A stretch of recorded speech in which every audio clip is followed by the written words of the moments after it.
नमस्कार दोस्तों। आज की कहानी है सच्ची सुंदरता। बहुत पुराने समय की बात है। एक बड़े से समुद्र के बीचों बीच एक छोटा सा सुंदर टापू था। पूरे टापू पर बहुत सारे पेड़ पौधे थे। मैदानों में हरी हरी घास थी। हर रंग के सुंदर फूल वहाँ उगते थे। फूलों की महक से सारा वातावरण महकता रहता था। वहाँ एक बहुत ही अच्छा राजा राज्य करता था।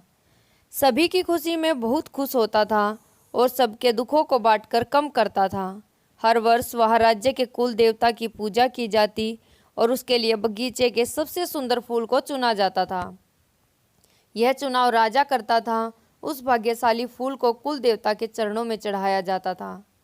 पिछले कई वर्षों से बगीचे के सबसे सुंदर लाल गुलाब के फूलों को इसलिए चुना जा रहा था, इसलिए गुलाब का पौधा बहुत ही घमंडी हो गया था।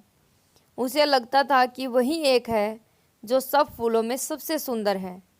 घमंड के कारण वह तितलियों और मधुमक्खियों को अपने फूलों पर बैठने भी नहीं देता था।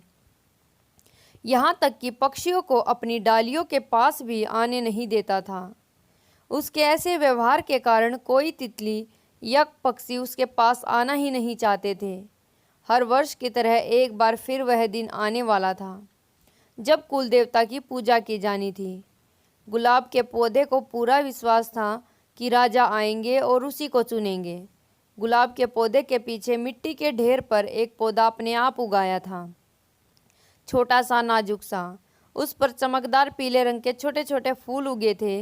वह एक जंगली पौधा था, इसलिए कभी कोई उसकी ओर ध्यान नहीं देता था। उसके फूल छोटे थे लेकिन बेहद सुंदर थे। घंटी के आकार के उन फूलों की पंखुड़ियाँ किनारों पर गहरे लाल रंग की थी। वह जानता था कि उसकी ओर कोई ध्यान नहीं देता, फिर भी वह बड़े प्यार से सभी तितलियों पतंगों को अपने पास बुलाकर अपना रस पीने देता था। पक्षी अपनी डालियों पर बैठकर खुश होते। यह देखकर पौधे को खुशी होती कि वह किसी के तो काम आ सका। और फिर वह दिन आया जब राजा बगीचे में फूल चुनने आए। माली उन्हें सीधा गुलाब के पौधे के पास ले गया।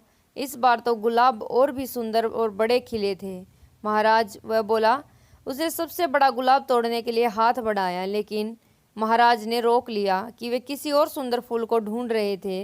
वापस जाने के लिए जैसे ही घूमे, उसकी निगाह पीले रंग के फूल पर पड़ी। उन्होंने घूम कर देखा तो उनको वह पीले फूलों वाला जंगली पौधा दिखाई दिया। उसके आसपास अनेक तितलियां पतंगे घूम रहे थे, जबकि गुलाब का पौधा अकेला अलग खड़ा था।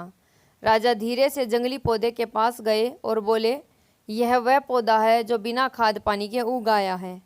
बाकी सभी पौधों का माली विशेष ध्यान रखते हैं, समय से पानी देते हैं, खाद डालते हैं, काट छाट करते हैं, इसलिए वे इतने सुंदर हैं। लेकिन यह वह पौधा है जो अपनी हिम्मत से खड़ा है, फिर भी कितना स्वस्थ है, सुंदर है।